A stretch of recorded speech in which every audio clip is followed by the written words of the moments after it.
Big D Entertainment, in association with Dipsy Doodle Productions, presents The Dave Holly Hour.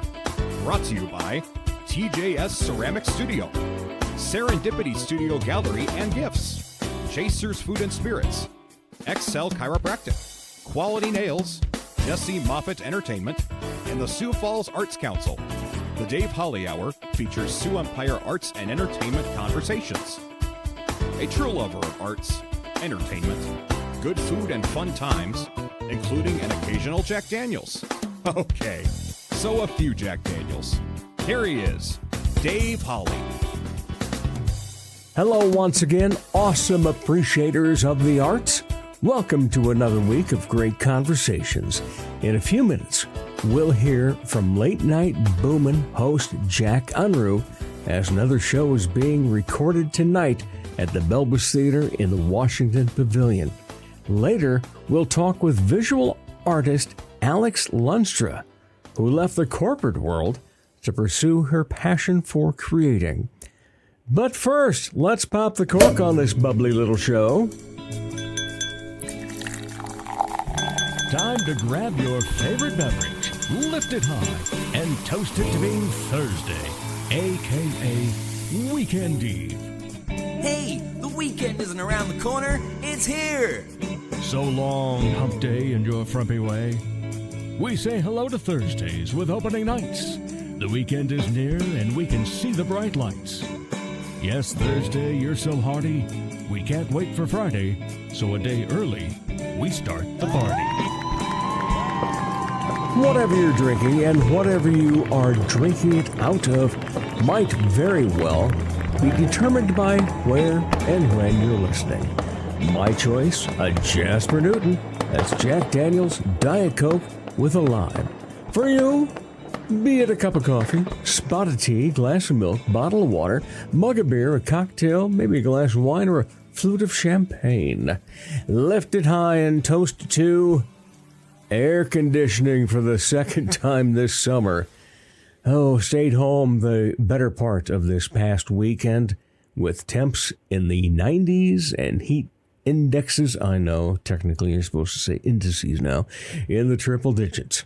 Thankfully, the week has been cooler and less humidity, but it took air conditioning to stay comfy during the aforementioned days. So cheers to you, big Mr. AC. Job well done. Speaking of cheers, which just happens to rhyme with beers, say cheers with a beer or your favorite cocktail at Chasers, West 12th Street and Ellis Road. Make sure you grab some food while you're there, and then join us Monday nights at 7 for Dave Holly Hour Trivia at Chasers. The theme this coming Monday, September 2nd, just happens to be Labor Day. We'll salute labor with a theme called work. It's a 4-letter word. You have that to look forward to.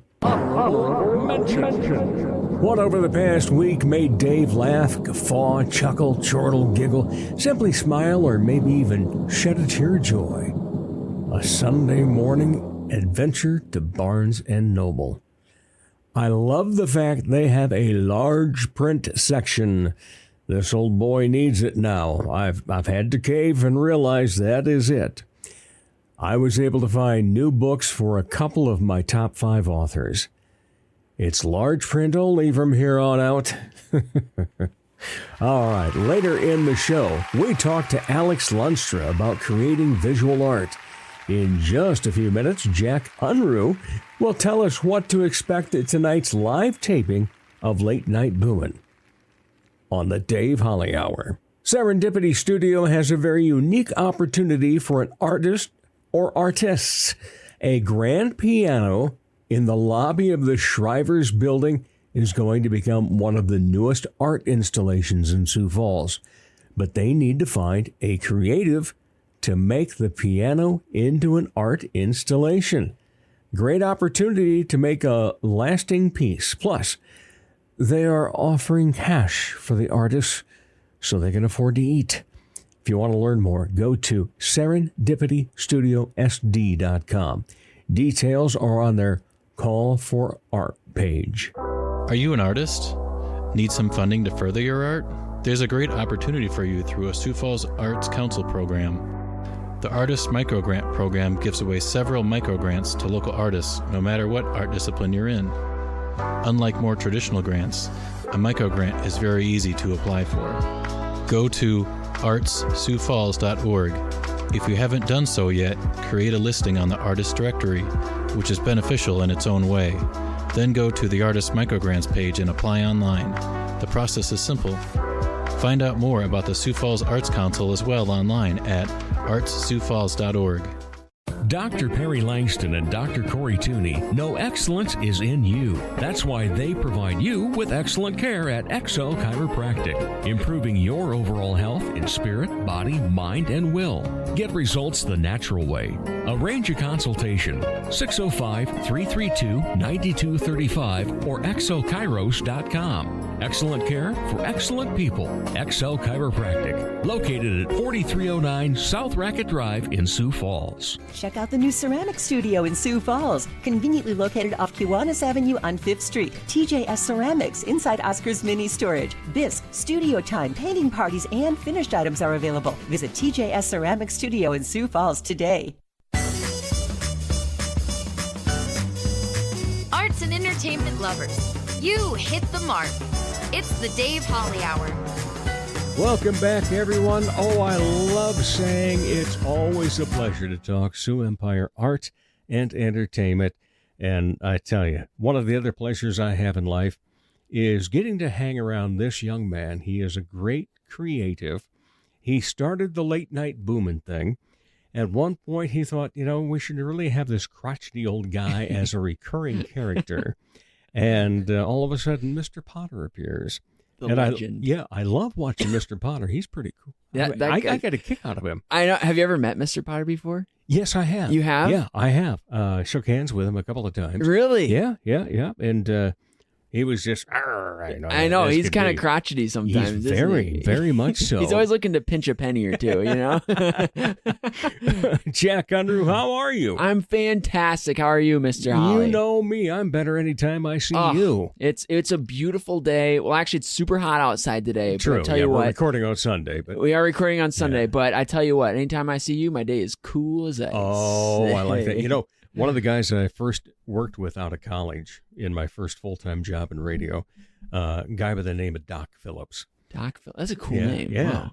And he would always end his shift with saying, "Stay warm, but be cool." Oh, yes. Like that. And then he moved to Phoenix and continued to use that phrase. I don't know how well that went over there. 111 degrees sometimes. Yeah, you might just want to use the cool part of that. Be cool. Yeah, be cool.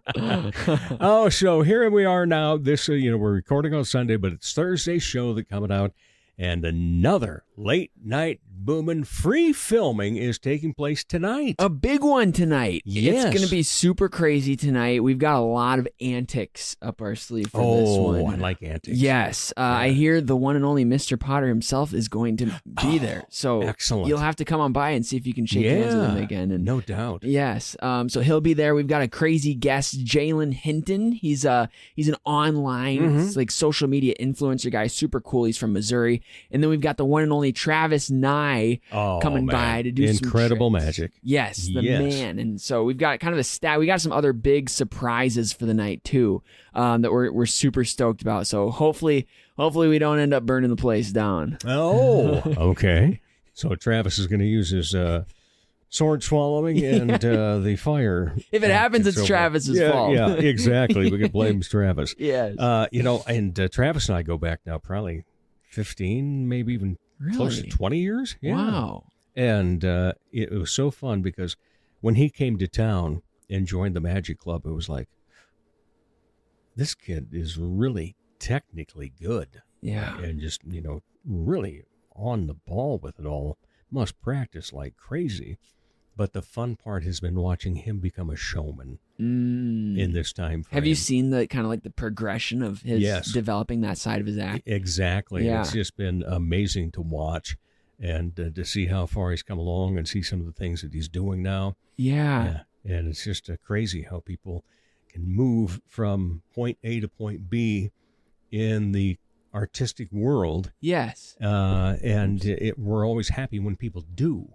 Well, and isn't that so, like, you realize that there's like so many different aspects to performing. Like, I'm sure even as you have done magic. Yes. And you are very experienced. I've heard that you are a very great magician, actually. And I tell you, you never cease to surprise me. Vincent Olsen, huh? Yes. He's telling me. And so, but even as I'm sure, like, you have seen throughout all your years, even like now with the Vaudies and things like that, like it is about like the technical aspect, but then it is about that showmanship side, right? Like performing to the crowd type thing. Have you found that in your experience too? Definitely. In fact, one of the great pieces of advice I got, especially on the magic part of it, a gentleman, name escapes me right now, but saw him lecture a couple of times, and he said, practice the trick, rehearse the act.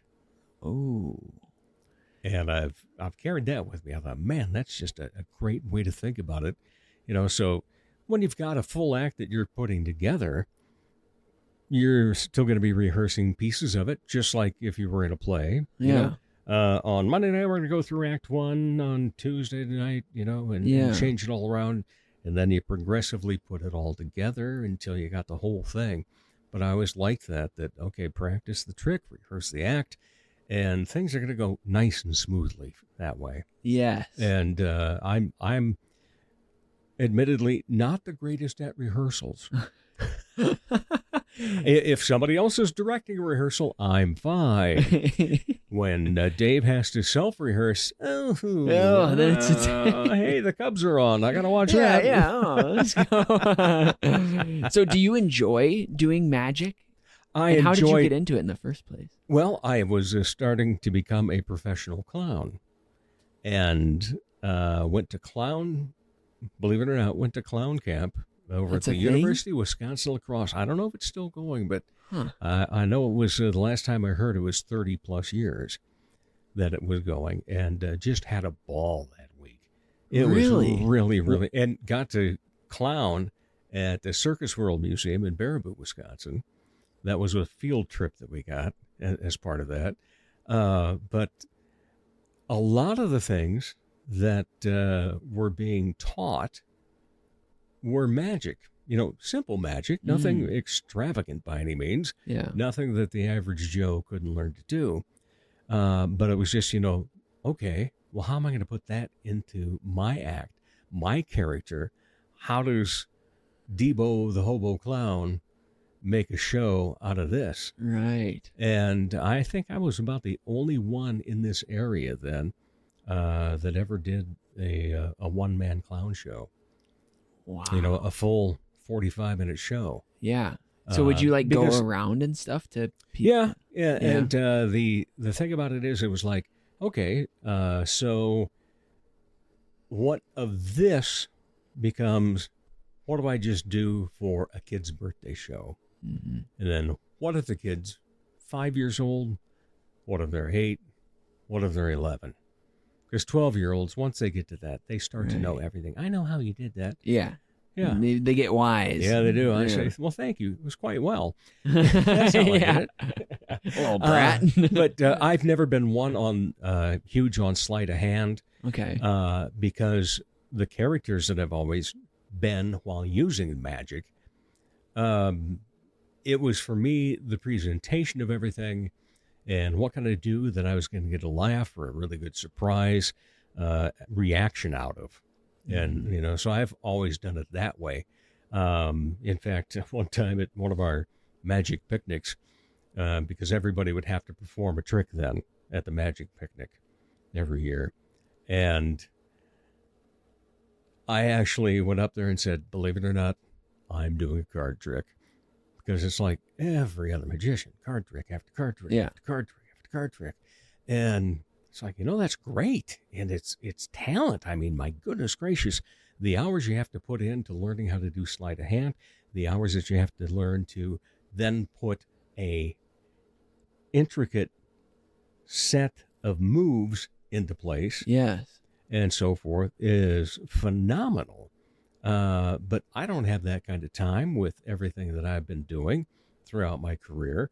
And so it's like, I need the things that are really easy, and I really don't care if, other magicians go, oh, it's doing one of the easiest things in the world. Okay, yeah. Did I get a good reaction? That's what it's about. Yeah. It's entertainment. Yes. It's not about what you do. It's about how you do it. Yeah. Yeah. And so I've always concentrated more so on that. And so, sometimes the tricks don't work. That makes for some of the funniest moments, though. It does. When true. they don't work. Yeah. And, but I've got a couple that I've sold off, some of the bigger, almost like mini illusion stuff. Yeah. That would be on stage, but I still have, I've got a Go box over there of magic stuff. And Really? A little box of trinkets? yes, and I've got some more downstairs. But Really? I also happen to have a nephew down in Tennessee that has become very interested in magic and is incredibly good at it. Wow. Yeah. Really? Oh. It is one of the most, I think that's such a cool skill to have because Mhm. it is always 100 times a crowd pleaser wherever Right. you are. If you're in any social setting, if you say, want to see a magic trick? Name one person that's going to say no. No True. one. It's interesting, though, because the opposite of that is there are magicians that will be at various places. Somebody finds out they're a magician. Hey, can you do a trick for me? Oh, yeah. And then he'll say, what is your profession? Well, I'm a plumber. Hey, can you come plumb for free for me? Oh, yeah. and that kind of goes back to something I talk about a lot on this show. What's that? Is the fact that, when people say, oh, well, somebody's going to sing and play piano, we should only, we're not going to tip them. Why not? Yeah. And so I always give this analogy of, you see just a singer-songwriter come in, all right?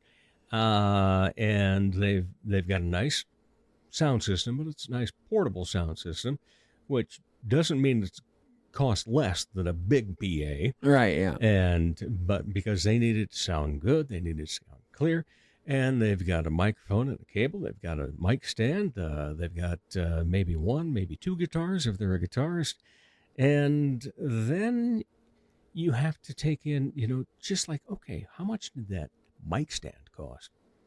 Most people probably go, oh, $10. No. Yeah, yeah. And that cable, $5.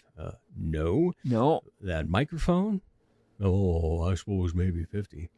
Well, you might get one that way, maybe used at the pawn shop or something.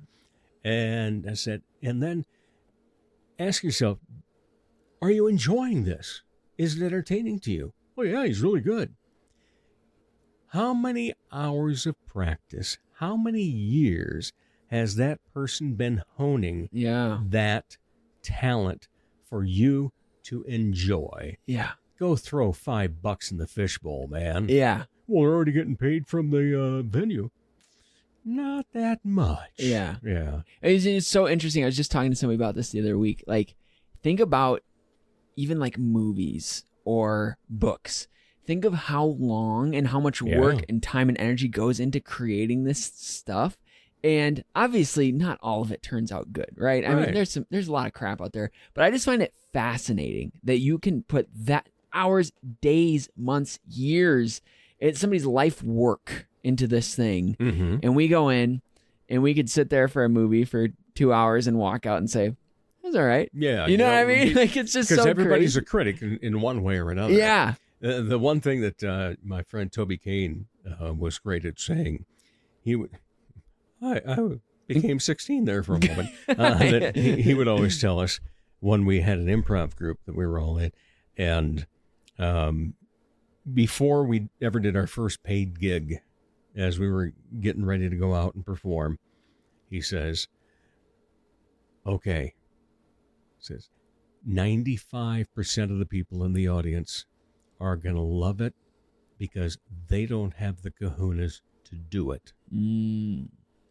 Don't worry about the other 5%. And I like that. That's good. A lot of people are going to love it because they just, don't have it in them to do Yeah. something a long time. So they respect that. Yeah. I always think it's super interesting, like, even just in that nature. Like, I hear there's a story by this one comedian who went and did stand-up, and he was kind of like down in the dumps, and he was going to this comedy club, and he gets out there, and this dude was like not having very good luck lately, and so he gets up on the stage, and he goes out there, and there's like 3 people in the crowd, and he was just so upset, and he gave like he was just kind of angry. He did his set not very well because he was upset because there's only 3 people, and he goes to the back, and he's like, oh, what the heck? Well, then this new kid comes up, Eddie Murphy. A young Eddie Murphy goes up and performs like the place was full of 1,000 people. Right. And who knows whatever came of that. I don't think any of those 3 people were like an agent. There's no cool story like, oh, the one guy was an agent. But the point is, like, no matter where you are, like, I remember talking with Zach Dresch one time, and he said such a great quote. He's like, I don't care if I'm in a parking lot or in an auditorium full of 1,000 people, I'm giving the same performance. I'm like, that's so awesome. Because it's like, you do it because you love it, you know what I mean? You do it because, and I just think that was such a cool story, you know what I mean? Well, Jerry Irby is another great local comedian, and he and I can't remember who the third person was, were doing a show that I was producing down in Canton. Jerry drove through 2 tornadoes to get there. Wow. To perform in front of 6 paid attendees. We all split 20. I think we all got $20 a piece out of the deal, and so forth. But it's like everybody still did their act. Mm-hmm. We didn't chintz on it and go, wow, you know, you just because you had 6 people there, right? You know, yeah, they paid. Yeah, they wanted to be entertained. Yeah, they drove through terrible storms to get there too. Yeah. We've felt that on the show too, on Late Night Boomin', like where, you know, there'll be nights where it's like, you know, I mean, you know, the hours and the days and the months that goes into preparing each show, and then there's been times where we get out there and like it's a sparse audience, and I remember at the beginning that would really bug me, and that'd really be like, are you kidding me? Like, why are we even doing this? And then the more you do it, you realize just like, but the people that are here. You know what I mean? Exactly. Like, let's have a great time with the people that are here. And this is all for fun anyways. Like, we don't need to take ourselves so seriously. Let's just have fun with it. You know what I mean? Yeah, that's for sure. And that ties in with that point you were talking about, you know, the hours, the months, the years that go into something. So when it is a Late Night Boomin' show, how many hours are in it? Not just for you, but take into account the writing team, the techs, and everything else. All that. Yeah, there's a lot of moving pieces to kind of get all that going. And it happens in such a long amount of time. Like, for example, we'll meet with a company that we're partnering with. Mm-hmm. They're very closely tied in with the content that we create. And so that's why I kind of bring this up. So, like, for example, last May, we met with a company that this is May 2023. Mm-hmm. I sat down to coffee with a company and kind of told them about Late Night Boomin'. Well, we did their show this May. And so, like, it takes a long time to kind of get the wheels in motion for each show, because it kind of starts with that initial conception, and then there's a few hours a week with the writing team just kind of putting stuff together. There's a lot of odds and ends. Mm-hmm. I always compare it to sweeping. Like, when you start sweeping, you get all the big things first into the dustpan.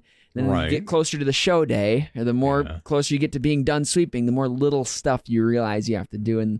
And so, like, you know, even this week with getting ready for the show, today, there's a lot of editing going on. There's a lot of still kind of writing, tidying some things up, getting some props ready, stuff like that, all for that big day. And then, of course, there's the post-production side of things, you know, editing the whole show, getting it all ready for TV, stuff like that. And so there's a lot of moving pieces, but it's made for a really cool learning experience through all of it.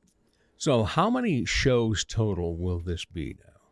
So after tonight, we will have done 8 plus 7. We will have done 15 shows live in the Belbis, plus 3 or 4 outside the Belbis. So just about 20. Yeah. Yeah. Rocking and rolling. Rocking and rolling, I tell you what. What has been the most fun putting together Late Night Boomin'? Oh my goodness, the people. I mean, literally, show days are some of my favorite days on the planet. Like tonight when we're going to see all the crew there and just hanging out with everyone back in the green room.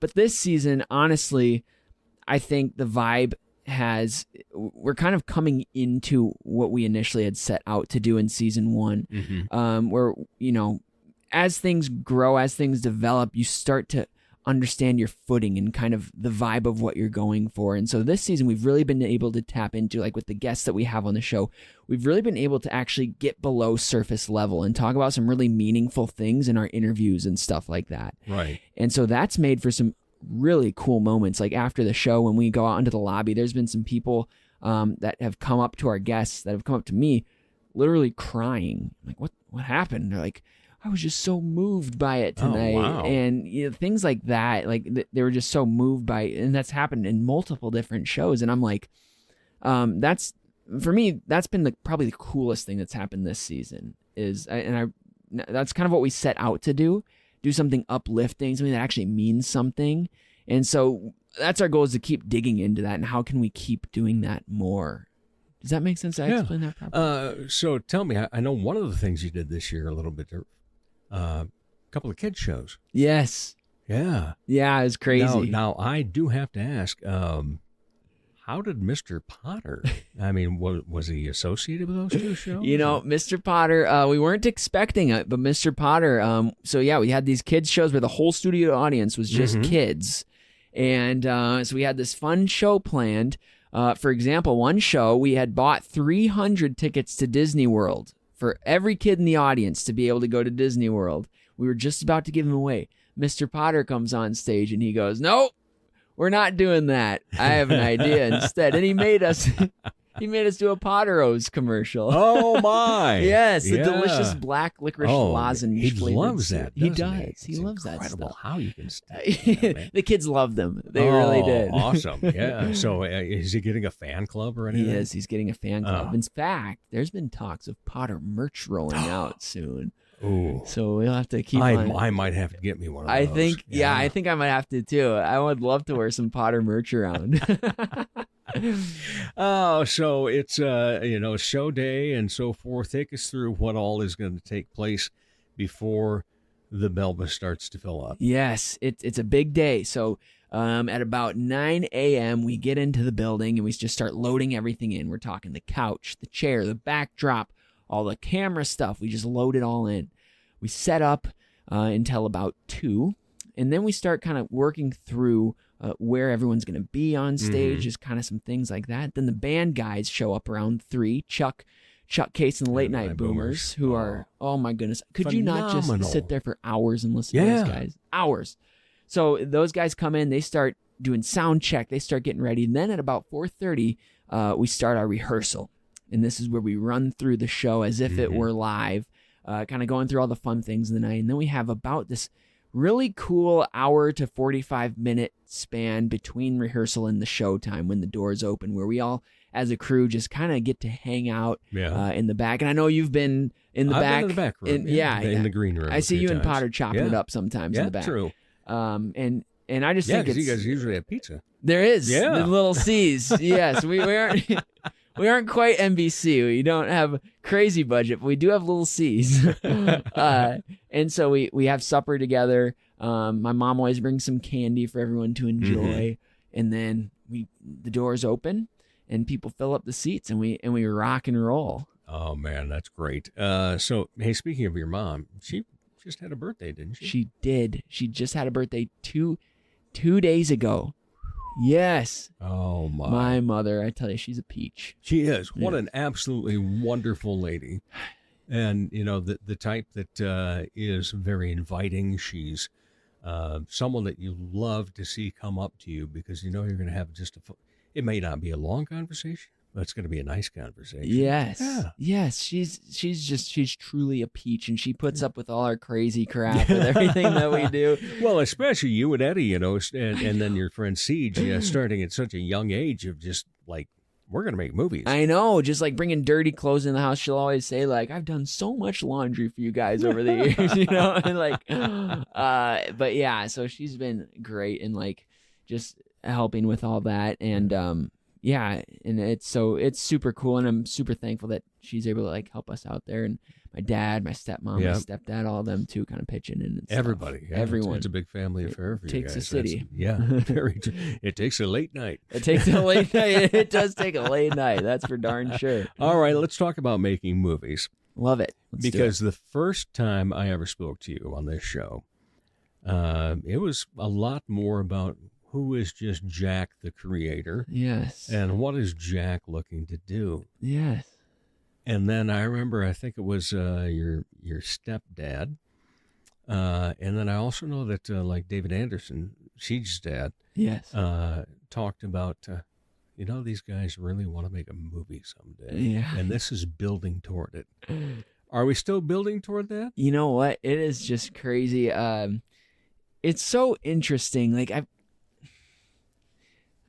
I have some things in mind that's like, this is what I would love to do. Like just some big picture projects. It's like someday these things would be amazing to do. Mm-hmm. And so if I'm ever able to do those things, that would be such a blessing. Like I have an idea for a really funny TV show that we've done a couple of YouTube uploads for. It's called Gorilla. It's about these.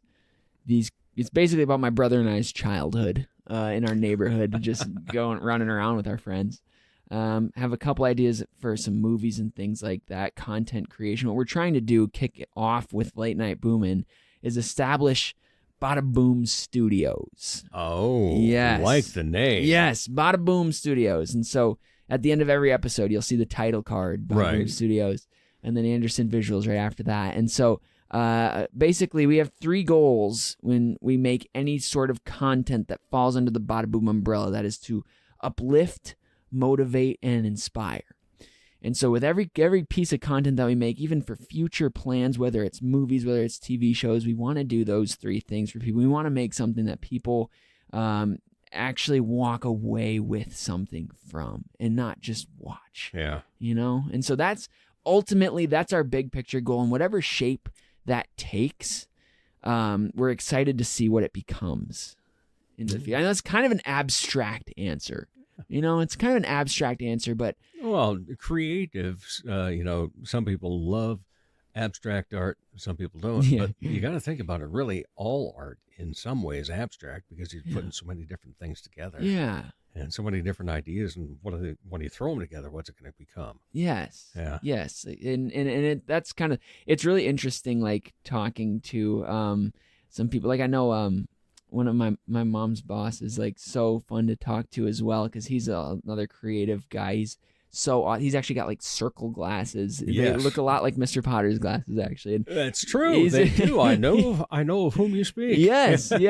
And he's so fun to talk to because he's one of those guys too, where he's very like conceptual and and sometimes you don't even know what he's talking about. You're like, what are you going on about? But that's why I love it, because it's just so out there. You know what I mean? Yeah, and it's always fun to get a chance to speak with those types of creatives. Yeah. But any type of creative, yes. I always enjoy having a good conversation with, and it's always fun having a great conversation with you, my friend. Oh, you're the man. I always have a blast talking to you. I do too. Yeah, yes. It's such a good time, and I'm going to be employing your brother here. Yes, because I got to get some video stuff done for all of my.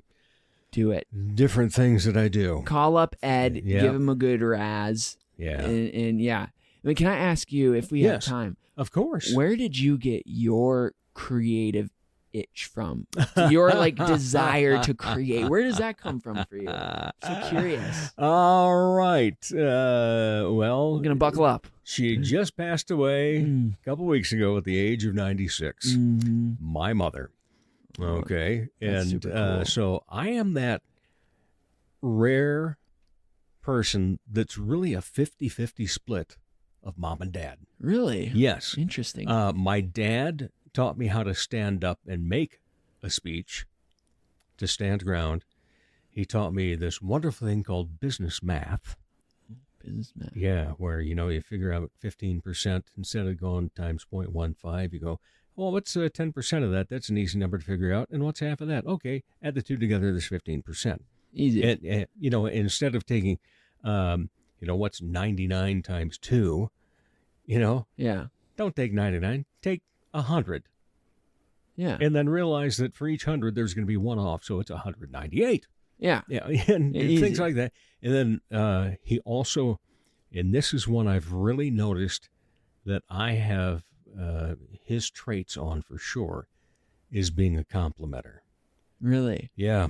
When he had his heart attack at age 69, and then he ended up living to be 92, but when he had that heart attack, that was right about the time that this Rick Warren had written the book, The Purpose-Driven Life. And he had read it because basically every group within the church was reading it or learning something about it. It was so popular. And so then one time he says, well, Davey, he says, why was I saved? Why didn't I die? What's my purpose? And I kept telling him, I said, you know what, Dad?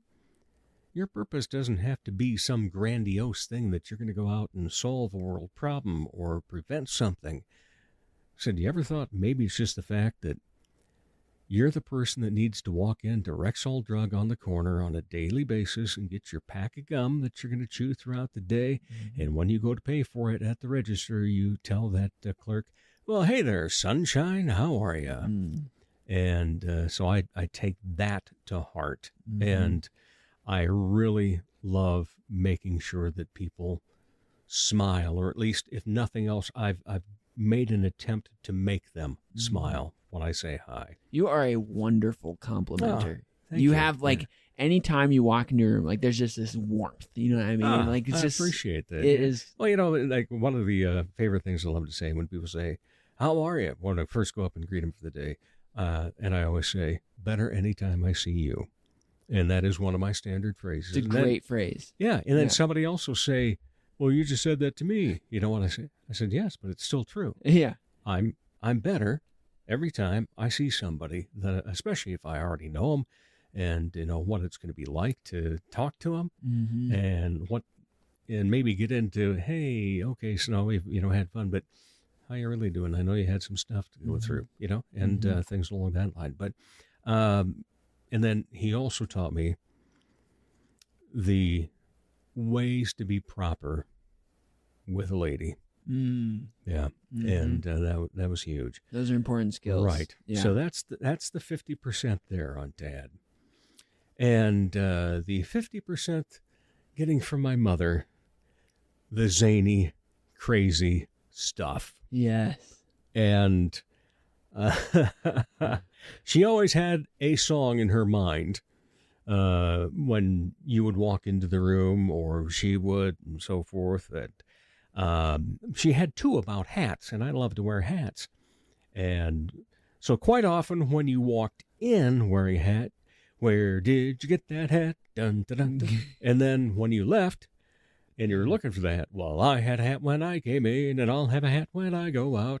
And I always thought these were just, some of her little ditties that she came up with in her loony mind all the time. Yeah. But then I'm watching Turner Classic Movies one time, and Frank Sinatra and Gene Kelly are in this musical, and they sing, well, I had a hat. No way. I go, no. Seriously? Wow. A deep cut. Yeah. And, there were many other things. And then she would quote her own father a lot. Well, as your Grandpa Ghost would say. But she also was a master of the English language. But she would say things that weren't proper just because they were entertaining. Mm. And the other great thing was she taught me and my friend Gary Lewis how to spell beautiful. B-E-A-U-T-ful, and things along that line. And then the other thing that her father was huge on was the difference between done and finished. Oh. Because people say, well, I'm done. No, you're finished. The Christmas goose is done. You finished your work. Yeah. And things along that line. So I got a lot of properness there, but also just the fact that kind of a let loose attitude. In fact, the only D I ever got in high school was in the advanced wood shop. We had a wood shop teacher that, hey, he talked like this. And I started imitating voices when I was in 3rd grade. Really? And so this was in 10th grade. And she goes to the first parent-teacher conference of the year, and he tells her that I've been imitating him. And one of the few times she actually defended me, she said, I may be to blame for that, because she does it all, or did it all the time too, you know. And the first thing I thought that I was going to be, though, first of all, I loved photography. When I was 14, I had my own darkroom. You know, back when they actually used chemicals instead of the red light and stuff like that. Yeah, you got it. And I loved being creative with that. And then, let's see. Well, first of all, I played a valve trombone in jazz band. Wow. And I loved jazz band. Yeah. So I'm loving Trio Jazz Club. Oh, yeah. Wow, just fantastic. I've not been there yet. Is it cool? Oh, we'll take you. Let's do it. Let's do it. I'm up for it. It's very cool. Oh. But I ended up getting the Louis Armstrong Jazz Award when I was a senior then. And I still have that. Really? Yeah, it's right behind you. Right there. Yep. No way. Yeah. This is so cool. Yeah. 1981. And things have been long gone for all athletic jackets, letters, you know, ribbons, medals, whatever, but I still have that, and that is something I will always have in my office or studio. Yeah. But when I was a sophomore as well, you know, after imitating a teacher, had a friend that was a senior, and he lived outside of town, but, you know, small town, Saturday nights, you get together, you hang out and whatever. And so I remember I gave him a call on a Saturday night, like at 5 o'clock, and said, "Hey, Clark, you coming to town tonight?" "Who is this?" I said, "Well, it's Dave." He said, "Man, you got a great voice. You ever thought about being in radio?" And then that's when things started to switch over and be more vocal. That was the moment. Yeah. Wow. And because of a suggestion from a friend as to, you know, where it was going to go. Of course, you know, there have been ups and downs on that because, you know, I loved radio. Really, truly loved it. But there's no way I would work in it now. It is just such a different situation. Other than, you know, Big John Small having a local station, he's about the only one. Yeah. You know, otherwise, you have everything else around the area and the nation controlled by conglomerates that have hundreds of stations. Yeah. And, you know, you sit there and say, well, you know, it used to be that, you know, a music director actually would determine what they were going to play on the air. Now that music director is probably sitting somewhere in a lofty office in a major city, and they determine it for all 50 of their stations that are all in the same format. Yeah. Yeah. And so it's just... They've Starbucksified radio. Yes, they did. What a great way to place that. Yeah, Starbucksified. Yeah. Have you ever been Starbucksified? Have you been Starbucksified? So, you know, like I can't get back into the business because I've been let go by both buildings. And I say buildings instead of stations because each building has 8 stations in it. You know? Yeah, it's just crazy. So, that is insane. But, you know, I loved doing that part. I also decided when I was a senior in high school to start my own DJ business for school dances and weddings and so forth. And I bet that was so fun. Did you enjoy that? I loved that. And that helped, you know, pay some college. Yeah. Would you ever want to do like let's say like a DreamWorks movie, like one of those animated movies or something like that? Voice acting? Yeah. I so desire that. Oh, that would be so seriously. You would knock it out of the park. Yeah. And I really just I've got about 20 plus voices that I've put into my voice memo on my phone that I just need to sit down and actually give them character names and give them some scenes and You should do put that that. out. Yeah. You should do. I bet you. Well, could- that's one of the things I need your brother for to film. Oh yes. Yeah. And you know what you could do too? You could get like a local artist to like hand draw some scenes and do like a little visual. Like Hector Carril, who did that caricature Yes. of me. Oh, that's did so the cool. Joe Foss book. That would be so cool. Yeah. Wouldn't that be awesome? That'd be fantastic. If you did Oh. that. Yeah. By the way, I've started using the word fantastic because of you. I use it in emails and texts all the time because of you. It's such a signature. Goodness. Yeah, well, it definitely is. In fact, our mutual friend, dear friend Zach Dresch, Yeah. sometimes when I'm in the crowd at a comedy show of his, or opened for him, or hosted for him, or something along that line, he'll talk about me. He says, Dave is the most upbeat guy in the world. He says, so here's my imitation of him. Hey, Dave, how are you? Fantastic. Yeah. I don't even know if his voice is close, but never think of that. I just think, yeah, that's me. Oh, that's so good. That's so iconic. Yeah, but I love being around people like, and I was just telling somebody this the other day that had not heard about my podcast before, and I said, well, whatever your passion is, that's my passion. I want to find out what yours is, and let people know about it. And because let's say, you have an event, okay, like you do for tonight then, with Late Night Boomin. If you go into the radio stations, you're going to get a quick tour of all of the stations in the building. You get to sit down and tell them what, where, when, why, how.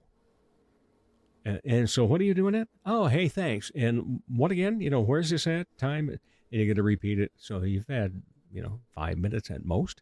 Yeah. And well, let's see, you and I right now are at 40. Yeah. We could go for 40 hours. Yeah, we could. We easily. truly could. Yeah. Easily. But it's just so much fun for me to let people talk, not just about their event, but about them. Mm-hmm.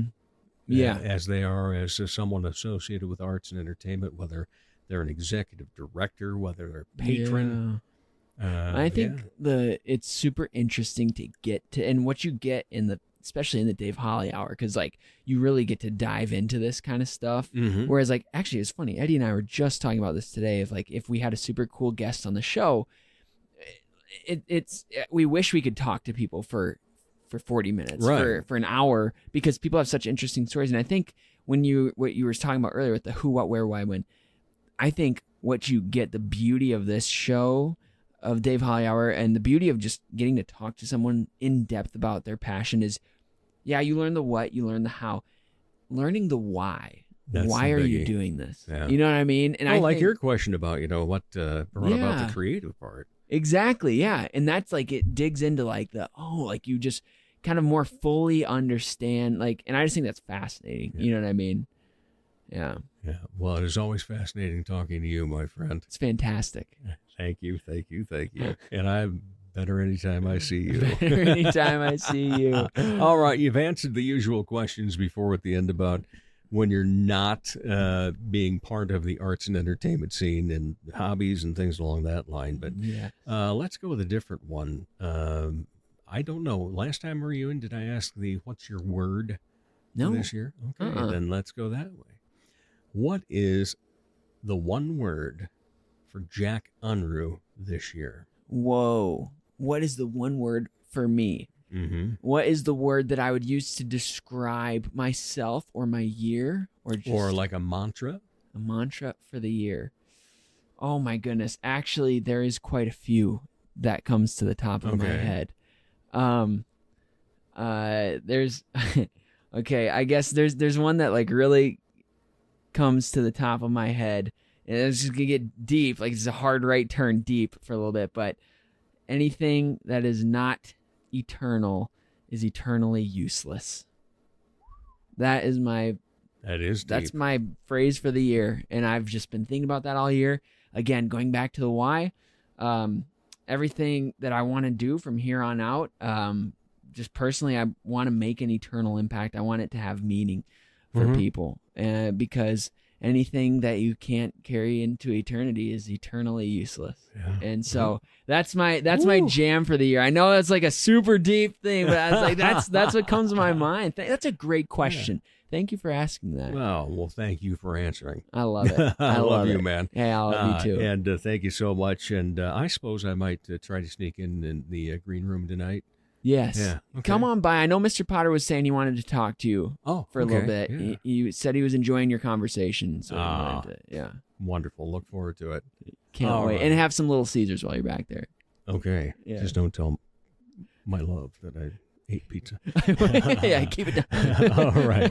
We'll be back with more of the Dave Holly Hour in just a moment. Comedy magician and hypnotist Jesse Moffat's right. He can't play the piano, but he can sure entertain crowds with his amazing magic and clever quips. His shows always make the participants the stars, especially when they've fallen asleep on stage. They've been hypnotized. Are you the party planner in your group? Then you owe it to your group to make the event magical, even if it puts you to sleep. Here's how. For booking information, go to Jesse Moffat Entertainment on Facebook. That's JESSEMOFFITT. Or call 605-929-0964. Check out the new ceramic studio in Sioux Falls, conveniently located off Kiwanis Avenue on 5th Street. TJS Ceramics, inside Oscar's Mini Storage. We have thousands of classic vintage ceramic mold items and several new items too. TJS Ceramics offers classes, special open studio nights, and completed ready-to-purchase items. Bisque, studio time, or painting parties are available. Visit TJS Ceramics Studio in person today or email tjsceramics@gmail.com for more details. Ladies, when it's time to give your nails some love, get that extra special treatment from Quality Nails on South Minnesota Avenue in Sioux Falls. Manicures and pedicures that look great and make you feel fantastic. Zaya and Tony provide professional care for your hands and feet, whether you just want the basics or an extra special look with added flair. Oh, and guys, it's okay to treat yourself too. Quality Nails. Call for an appointment. 605-334-1463. It's the podcast that creatives in the Sioux Empire listen to so they can learn more about other creatives. It's the Dave Holly Hour. Welcome back, everyone. Hope you're enjoying this episode once again of the Dave Holly Hour. I happen to be Dave Holly. I know the name for the show, the marketing department just went completely all out on that. But that's all part of the creative process. We're going to talk about the creative process in just a second, but you know what I have to say? It's always a pleasure to talk Sioux Empire arts and entertainment. And welcome to the show, a first-time guest, Alex Lundstra. How are you? I'm doing great. Thank you. Glad to hear that. And you are one of those that I like. I haven't run into you often, but it's just fun because you're upbeat. It's like, oh wow, you're one of those people that I'm guessing others, when they come in and see you someplace, they leave happier. Well, I'd hope so, but I'm not sure about that. You'll have to ask them.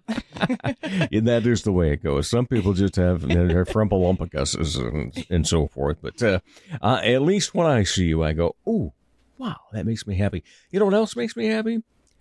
Seeing your artwork. I'm really glad to hear that. That's the more important part. True, yes, because that's what you're doing. And you have quite the story as to where you are right now in your artwork. Tell us that. So it's been, just a few years kind of in the build, but I've been doing artwork for my whole life. So I used to dig in the trash and pull out like egg cartons and stuff, try to turn it into different crafts. And then later on got a little more refined with canvases. So I kind of stumbled into one commission gig and then decided to make a few more paintings, and it kept working, so it's just been spiraling. Yeah, but you Yeah. had been in a different occupation prior, hadn't you? Yeah. I worked at Wells Fargo for about 10 years. Mhm. I worked in the financial industry for a decade. Okay, well, I've been with Citibank now almost 12, so Yeah. there's hope for me yet, isn't there? There is. We all can be a starving artist. Yeah. Then you get a side gig at a pizza shop and you solve that problem. True. We missed you the other day. Yeah. I said we were going to be back in there, and we showed up early, like at 10 to 4. And it's like, oh, they don't open until 4. So Yeah, I don't show up yeah. early there. Well, that's okay. We went back on Sunday then and got a pizza too. Oh, good, Yeah. good. That's good So stuff. that worked out well. You work at Sonny's, which is one of Dave's faves, and it's always great to see local businesses. And then you also volunteer down at Serendipity Studio from time to time, and I'm assuming that that also helps with selling your artwork. Yeah, Especially by having it in the gallery as well. exactly. Yeah, and that's been a fun thing to watch happen with Jason Fitzer and Tiffany, and just the number of local artists then that get featured. Yeah. With that changing over on a monthly basis and so forth. But quickly, let's just go back to the jumping ship out of the financial world into the art world. Yeah. What did that take in terms of the bravery, let's say? Well, I'd want to say it was probably like 50% bravery and 50% just fed up. Yeah, understand how that can go. Yeah. So I had been working on the artwork and trying to build that business for quite a while, and was hoping to have it more established by the time I jumped ship. Yeah. But it just came down to a point. My grandpa was in the hospital, Oh. and it was hard for me to shift my schedule so I could go visit him. Right. And I'm like, this is silly. I'm underwriting. I can do this at any point in time. Anyways, I ended up leaving there much faster than I thought I was going to. But it's it- become successful for you. Yeah. So I left, and I mean, I did cash out my 401k when I did that. And I took on a job pretty quickly with Prairie Cocoa and Confections. It was a little cheesecake dessert bar downtown at 8th Railroad. So I took on that full-time pretty much still. So I was working a job. Just Right, yeah. Not the big adult paycheck I was used to at the bank. I understand that, yeah. My reason for now leaving is insurance. Exactly. That's Yeah. another bummer, but But in the meantime, you're making your way. You're having a good time, and you're making people's eyes pop because your artwork pops. And so you mentioned the fact that you would like dumpster dive and just get different things. yeah. What's the oddest thing then that you ever create? Well, it was already there, but what did you create out of it? That's a really good question. I've switched more to just canvases because it's a lot Right. easier to make prints and whatnot. So I guess we'd be digging back a little ways. I did this wire and paper mache sculpture a while back. This has got to be like back in high school, but it was my morose moose. So he wasn't so much garbage, but I had a lot of wires where I built up for his long, slender legs and kind of a Tim Burton-y feeling character, and he had his neck all bowed down and the antlers hanging down almost to the ground, and then I had to fill him up with some random like foam and junk. So you're trying to find whatever garbage, about yay big to fit in his little shoulders and here about to fit in his butt. And so just kind of digging to make things work. There's an idea, Right. or maybe something sparks an idea, a shape or a contour. I mean, sometimes it's something silly like how the pile of strings ended up laying there, and like, oh, that's kind of a cool pattern. Let me snap a picture and try to draw that. That's excellent. And so tell people about what your artwork is now. So what it is now, well, it's all over the place. Yeah, that's So, a good thing. Yeah. With turning it into a business, I've had to kind of spread out quite a bit. So on one end of the spectrum, I've got simpler paintings, and I don't focus so much on the perfectionism with them, which is a lot of fun. It's something that I really struggle with. So I like when I can crack through and just have fun with it. But those ones I'm designing for my guided painting classes. So I teach those at a few different venues throughout the region, and those I can guide everybody along with. So whether you're already a tenured artist or if you haven't picked up a paintbrush in 20 years, you can come and paint along and come up with something Or pretty never cool. picked up a paintbrush. Exactly. I know that there were some of us that got together and did a group thing one time. This probably 10 years ago, maybe. And we did a guided paint class. Also had wine involved, so that didn't hurt. And absolutely just thought it was one of the coolest things to do as an event together. Yeah. But, obviously this is great because there's going to be people like that want to do it as a little party thing. Birthdays, you're going to have people that just want to go drink some wine and see what they can do with a paintbrush. But there's also still going to be artists. Yeah. And aspiring artists and so forth that want to take those classes. Yeah. So that's a really cool thing to see. Yeah. And when did you realize you were an aspiring artist? I feel like it's just kind of always been ingrained. My family is made up of a lot of artists. My dad was a musician and always did these really cool pen sketches. He didn't follow the drawing path as much as trying to promote the music, but then my mom was always really good at just different crafts and drawing and painting, and so I kind of just picked up on that. Yeah. And the rest of the family always was too, so we were just immersed in it. And even when you didn't think it was that good, you'd hear like, well, I wasn't that good once either. You'd just keep practicing. And now I'm telling my stepkid the same thing. Yeah. Just keep working at it. Yeah. Exactly. How do you get to Carnegie Hall? Practice, practice, practice. How do you get to Serendipity Studio? Practice, practice, practice. And how much fun are you having teaching those? I kind of jumped into it on accident almost. It was just somebody around was looking for somebody to teach their guided painting classes, and I'm like, sure, let's try it out. And it's been really rewarding. I get people in there who are like, I had one who he does mostly digital art and things normally, hasn't picked up a paintbrush, and he came out with this phenomenal painting. And now he's showing up at these watering can meetings, this group in town where we talk about business and art and running those things. So it's interesting to see that just from this little paint class where some people were just going to have a drink and pizza at Sonny's and paint something, and he was out there for a lot more. And you get these kids who are in there and they're like, wow, I didn't think I was that good. Holy cow, I'm really proud of that. So give us the age range that you get in these. So, it really varies. And honestly, I was kind of surprised. My bars tend to have some kids too, but it's a good environment. So yeah. I was going to say nothing gets too wild in there. Yeah, there's drinks, but a few jokes. So really it's up to your comfort level. At the bars, it tends to be like the bar owners. They have their kids come in. So I've had 8, 9-year-olds. I did my stepdaughter's birthday a little while back, and we had 10, 11-year-olds for that one. So I do have adults present for it, just to make sure. Right. But otherwise, really any age range is good.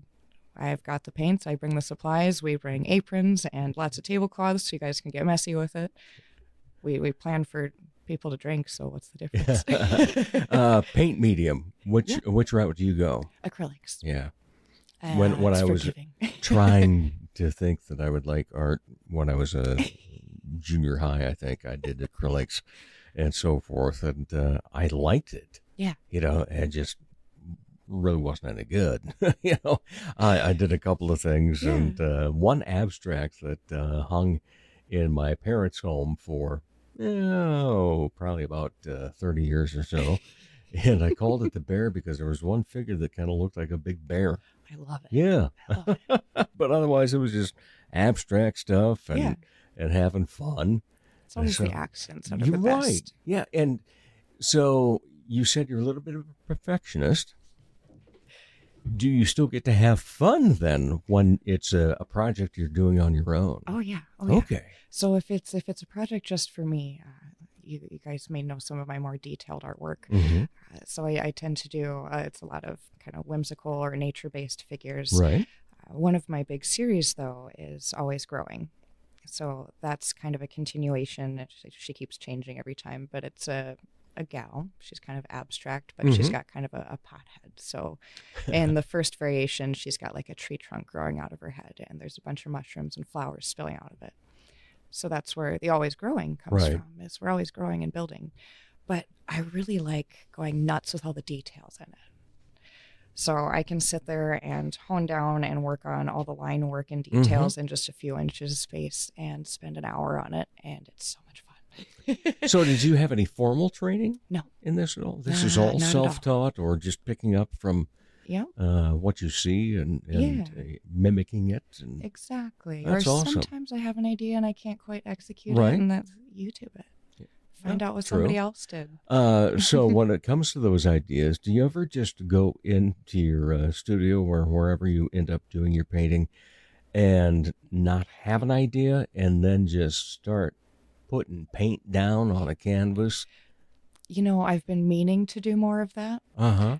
It's something that's a little intimidating for me. Okay. And with running the art business, it's usually like, well, if I'm not doing painting and if I'm not actively creating something, I can do bookkeeping or marketing or talk to somebody about the next class or work on expanding somewhere. So not necessarily, but a lot of times that's when I start like my next coloring book or something. Like, let's start brainstorming ideas for this. In fact, we need to talk about those because that's one of the reasons that my love said, well, you got to get this Alex Lundstra on. Isn't she the gal that was at that thing outside of Sundays that we bought the coloring book from? Yeah. How did you get started in that? Honestly, that was another suggestion from somebody. A lot of my stuff was just me saying, sure, that sounds cool. This was actually my very first art show that I ever did. It was way back at a VFW, and I can't even tell you what dinky little town. Right. Because they all had them then. Yeah, exactly. So I was doing an art show there, and I just had my first little table set up, my very first big painting. The first Always Growing was there. And this gal came up, and she's I love your artwork. And she's super nice about it. She's no offense, but it's a little bright. I don't know if I'd want it in my house, but I love it. I wish I could do it. Have you thought about doing coloring books? Like, oh, I really liked that idea. I can totally appreciate that. Thank you for enjoying the artwork, but I know it's not for everyone. Well, what a great idea, though, really good and a suggestion. great presentation that person made to you about, a little bright for me, but, if I could just fill it in with a few other colors. Exactly. Yeah. What's interesting over the past, I suppose it's been about the past 10 years maybe, is how the adult coloring book industry has grown so much. Yeah. Yes, so it how has. many different books do you have out at this point then? I have 5 books at this 5, point. yeah. Yeah, and it's fun stuff too. Yeah. And what made you, besides, the idea coming from somebody at an art show, what made you really go for it then? Great idea, but how am I going to put this all together? Yeah. Did you have to learn some new things? Well, honestly, I got to say, I kind of just bulldoze in and try to figure it out. But I also get a little lucky.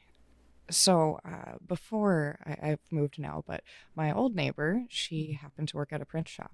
And her and her husband have been super supportive with the art the entire way. So that's it was incredible. really cool. And I just went out with my painting and like, hey, can you tell me how to make prints? And she's, yeah, you send me an email. Like, oh, that's simple. Okay. So I've had a good connection with a local print shop. I get things done at Preferred Printing for my coloring books. Okay. And really, I just do a lot of looking at other people's stuff. If I'm at Zambros, I pick up other coloring books. Ooh, that one looks cool. Why did I think that? Why did I pick it up? A lot of times it's just how that cover is colored. Or like on the back, I've got a small image of each of the pages. So you can see it before you even open it up. You know what you're getting. Right. Yeah. So I just kind of pick and choose. I do a lot of studying. It's just a lot of ground research. Yeah. It's interesting because I've always been curious as to how do we get a painting to a print? And you said just send an email. So is it just as simple as taking your digital camera and photographing it? Or It kind of is there a different process to it? So I'll go at that kind of 2 ways. Okay. So for the art prints, when I have a painting that I'm all done with, for those, I just use my phone. Yeah. I could have a nice, better camera, but who am I kidding? I'm an artist on a budget, so I'm going You're to use right, what I've yeah. got. And it works really well. So if you wait for the right lighting, if you can get it at the right angle, things like having a little bit of cloud cover on a sunny day helps keep it from reflecting. Mm-hmm. So you can find simple tips like that to take really good pictures. Crop them down, make sure they look good, send them off to your print shop. And then the other thing for my coloring books is I started drawing them manually on paper. It's kind of a pain in the butt. So I've got an Apple tablet, and I do use that. So I use Yeah. Procreate to draw up all of my coloring books. It's also what I use for stickers and T-shirt designs. Mm-hmm. But I've also found it works really well for things like commissions. If I want to do somebody's pets, I can make sure they like right. it, and I can tweak it easily if it's not good enough. But that I just send the digital file over. Yeah. So it's even easier. You don't even have to Amazing, take yeah. a picture. Yeah, I don't have to take a picture. Mhm. I did all the work here. Yep. Off it goes to the print shop. What would you like to do at this point with your art business? Obviously, grow it, Yeah. and make money at it, Yeah. and things along that line. But what is it that Alex Lundstra says, I have to give this a shot. Otherwise, I'm going to be upset I never tried it. Yeah. Well, I just took on my first mural gig. Oh, wow. So that was a big daunting task, but a lot of fun. I'd really like to look at expanding that more. Mhm. This was clouds on a ceiling. Turned out really cool, purple and pink and dreamy. But I loved that. I set up things with my client. I popped over there like 10 in the morning. Mm-hmm. Got to put on my headphones and just paint for the full day. Like, it was amazing. Everywhere else, I'm doing things in small bits of time. I'm working on the art business for a little bit before I go into Sonny's to make pizzas. And then I come back and I'm working on marketing or whatnot. And that I just got to put on the headphones and paint. It was great. I really liked that. I'd like to do more big projects like that. Right. But I gotta keep them justified. I Yeah. can make all the big paintings I want, but So, in terms of the size of paintings that you would do, other than murals, yeah. what's the biggest painting you have made? She was about, I think, 4 feet tall by 3 feet wide. Okay. So pretty good size. Yeah, that is. Yeah. Takes off like a kite when you bring it out to show it at shows, though. So she stays at home for the most part. Never thought of that. No, they're great wind catchers. What's the benefit of an art show in this community? So much. There's a lot. First off, I feel like being an artist, even if we're introverts, we crave that feedback. Mm-hmm. So we really need to hear something from people, whether it's just them coming by and saying, hey, thank you for sharing this with us, or holy cow, I love your coloring book. That got me back into art again. Whatever it is, we need that back from you guys. Mhm. And if you share your things on social media, it gets a little bit, but it's Right. not anywhere near the same. And also it's just a good way to connect with people. I can see other artists and talk to them, and we had people at my last show saying, hey, how do you price your paintings? And Oh, all these things that are so daunting and big, and it's like back in the corporate world where you didn't want to talk about your pay with people, and why not? Yeah. We should be out here figuring things out and collaborating. It's really cool to see the community come together for what's really important. and Creatives sharing I respect that whole part about pricing. that. Yeah. That is something that, there's sometimes where you have to go really high. Mhm. And then if there's a bartering process and negotiations, you get what you deserved, but you also can never underestimate yourself. Exactly. And I tell stories a lot about when it comes to arts and entertainment, and people might say, "Oh, well, that's just outrageous." No, think about it. Okay, for you, how many hours does it take to create something that's 4 by 3, Yeah. 4 foot by 3 foot? Seeing that, I mean, that can really vary depending on Right. the details of the piece. So that also affects it. Sometimes you'll have a tiny piece that's $100 and one that's much bigger, but was a lot simpler. Mm-hmm. So, I mean, for my big 4 by 3 foot piece, she took me like a month. I didn't count hours on her. I just kind of kept picking up and working away in chunks. And there's multimedia in there, so I had to let certain things dry over periods of time. And she was a lot of work.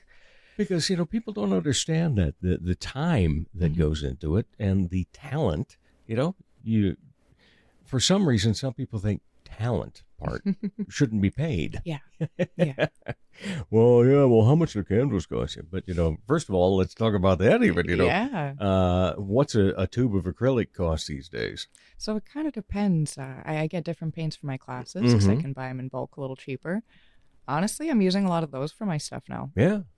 So I buy a thing off Amazon for $45 and it lasts me through like 3 or 4 classes, unless there's lots of kids using lots of paint. But so you can make different things work, but I will definitely say there's a difference between my $20 tube of acrylic paint and the $2 ones. Exactly.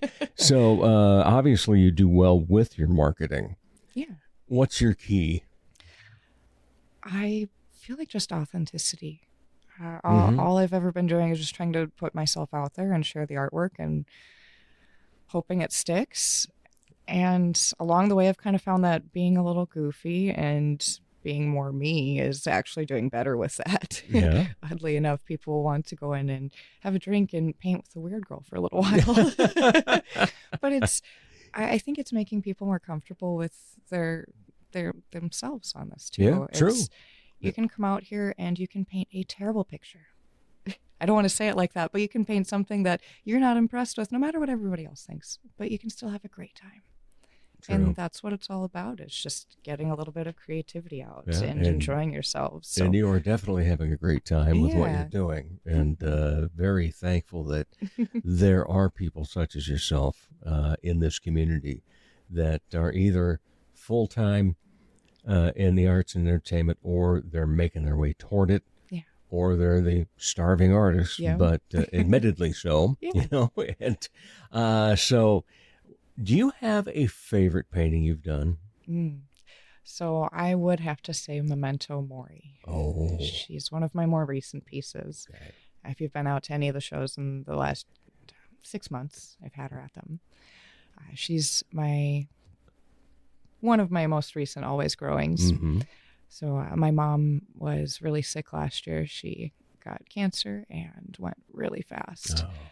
But those big emotions and things, it can be really hard to deal with. And sometimes the art is, it's like, I don't know what to do other than cry and paint. Right. Is that your catharsis? Sometimes, yeah. So this one, it was, she was just moving from in hospice care at my house. She was staying there and that got to be way too much. People in and out 6, 7, 8 times a day. And so we moved her into actual hospice care. And that was kind of a lot to take on. I wanted her to be able to stay home and stay comfortable. And realistically, that wasn't a thing. So my new Memento Mori, she's not quite as bright and happy as everything, but she's still, she's at peace. She's holding a skull and it's got mushrooms growing out of it. And it's just kind of signifying that sometimes it takes us crap. True. And then we still get to something beautiful and real. Yeah. Oh, well said. I like that part. Thank you. And again, thank you for everything that you do with the art world right now. Looking forward to seeing even more of it. But we're coming to the end here. So I have, as first-time guests, you get 2 questions at the end. How you answer number 1 determines whether we have to ask number 2. All right. So when you are not part of the arts and entertainment scene, what do you like to be entertained by? Oh, music. It's live music. The performers. That's, I don't know. It's all about sharing your emotions and what you can create with the world. Yeah. We all go to work for this silly little dollar bill to put it in these banks and all these made up things. And what's real is the art and the music. And it's fantastic. Yeah. All right. So then you do get the second question. All right. Any other hobbies? Any other hobbies? Huh. That's an interesting question. My life is quite predominantly art. Right. Otherwise, no, I try to get out and go kayaking with my boyfriend and stepdaughter. Things like that are fun. Hiking and just getting out. You lost me at hiking. Okay. I well, like being that's outside. physical issue though that I have. Just look at the paintings then. You can take it in from that. All right, fantastic. Alex Lundstra, thank you so much for taking time to be on the Dave Holly Hour. Thank you. And we'll be back to wrap up the Dave Holly Hour in just a moment. Are you an artist? Need some funding to further your art? There's a great opportunity for you through a Sioux Falls Arts Council program. The Artist Microgrant program gives away several microgrants to local artists, no matter what art discipline you're in. Unlike more traditional grants, a microgrant is very easy to apply for. Go to artssiouxfalls.org. If you haven't done so yet, create a listing on the Artist Directory, which is beneficial in its own way. Then go to the Artist Microgrants page and apply online. The process is simple. Find out more about the Sioux Falls Arts Council as well online at artssiouxfalls.org. Once again, Dave Holly. Thanks again to my great guests, Jack Unruh and Alex Lundstra. And thank you, all the downloads, the likes, the shares, each make a difference. Appreciate your desire to learn more about Sioux Empire arts and entertainment. Never miss an episode. All 244, they're online at davehollyhour.com. As the Sioux Falls Arts Council says, together we art. As Arts South Dakota says, home is where the art is. As I say, put some art in your heart. Remember, I'm Dave Holly, and for me, every day is a holiday. The Dave Holly Hour has been brought to you by TJS Ceramic Studio, Serendipity Studio Gallery and Gifts, Chasers Food and Spirits, XL Chiropractic, Quality Nails, Jesse Moffitt Entertainment, and the Sioux Falls Arts Council. If you would like to contribute to the continued success of this podcast, simply buy Dave a cup of coffee. Go to davehollyhour.com and click on the coffee cup icon. Don't forget to stay up to date on the show by following on Instagram and Facebook. The Dave Holly Hour is produced in the Dipsy Doodle Studios by Big D Entertainment. Thanks for listening.